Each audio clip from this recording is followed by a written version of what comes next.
Hey guys, स्वागत है मेरे यूट्यूब चैनल राघव क्लासेस में।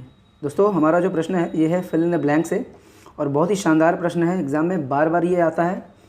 तो आपको बताना है कि ही dash his portrait in the main hall.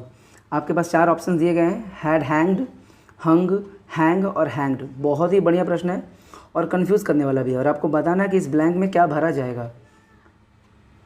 4 option दिए गए हैं, तो आपको बताना कि इसमें आंसर क्या होगा। He dash his portrait in the main hall. बहुत ही बढ़िया प्रश्न है, मैं इसको एक्सप्लेन कर दे रहा हूँ बहुत ही बढ़िया से। प्यारे बच्चों, मैं इसमें आपको बता दूं कि जो हमारा प्रश्न है लिखा है he dash his portrait in the main hall. इसके लिए 4 ऑप्शन दिए ही गए हैं। तो आपको मैं दिखा दे रहा हूँ कि यहाँ पे जो हैंग वर्ड है, इसमें हैंग, हंग ऐसे करके बहुत सारे ऑप्शन दिए गए हैं जो कि कन्फ्यूज़ कर रहा होगा। तो इसको थोड़ा सा हमें समझना है। हैंग और हैंग ये 2 वर्ड हैं। इन दोनों की स्पेलिंग एकदम सेम है लेकिन मीनिंग अलग अलग है।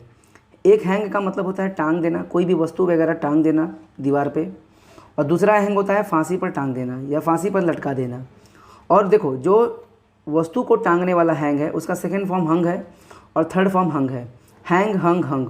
और जो फांसी पर टांग देने वाला है वो हैंग, हैंग्ड, हैंग्ड। और यहाँ पे पोर्ट्रेट है, और पोर्ट्रेट का मतलब होता है तस्वीर। और मेन हॉल यानी मुख्य जो हॉल है, बड़ा सा हॉल है, उसमें अपने पोर्ट्रेट को, अपने तस्वीर को उसने कुछ किया है। तो क्या किया है, तो इसमें या तो हैंग वाला कुछ होगा या तो हंग वाला कुछ होगा। तो आप ध्यान से देखो, अगर आपने हैंग के बारे में सोचा तो हैंग का मतलब फांसी पर टांग देना। तो देखो यहाँ पे लिखा है ही हैड हैंग्ड, यहाँ पे सेकंड फॉर्म हैंग्ड हो गया, यानी वह फांसी पर टांग दिया अपनी तस्वीर को मेन हॉल में। ये बैठेगा नहीं, यानी हैंग फांसी पर टांग देने वाला जो वर्ब है वो तो एकदम नहीं बैठने वाला है। यानी एक कट गया और डी भी हमारा कट गया, क्योंकि डी में भी देखो हैंग्ड ही वर्ड यूज हुआ है। अब बचा बी और सी।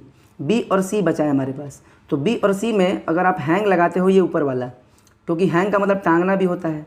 तो आप पढ़े होगे प्रेजेंट इंडेफिनिट टेंस, जिसमें अगर सब्जेक्ट के तुरंत बाद वर्ब का पहला रूप आए, जैसा कि हैंग पहला रूप है यहाँ पर, तो सब्जेक्ट हमारा सिंगुलर हो तो वर्ब में एस या एस लगता है। तो अगर हैंग की जगह हैंग्स होता तो हम आंसर सी लगा लिए होते, ही हैंग्स। लेकिन हमारे ऑप्शन सी में हैंग में एस लगा ही नहीं है, इसलिए ये भी नहीं हो सकता।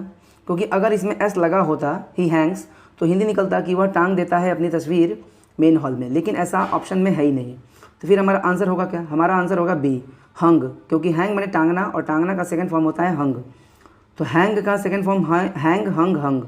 ठीक है, ये सारा तीनों रूप हो गया, हैंग, हंग, हंग। तो हमारा आंसर होगा बी, ही हंग हिज पोर्ट्रेट। उसने टांग दिया अपना portrait in the main hall, अपने मुख्य हॉल में। ठीक है ना, एक बड़ा सा हॉल होगा उसमें उसने टांग दिया।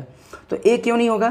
क्योंकि ए जो हैंग्ड है वो यहाँ पर दिख रहा है, और ये फांसी पर टांगने वाला वर्ब का सेकंड फॉर्म है। तो यहाँ पे फांसी का तो सेंस है नहीं।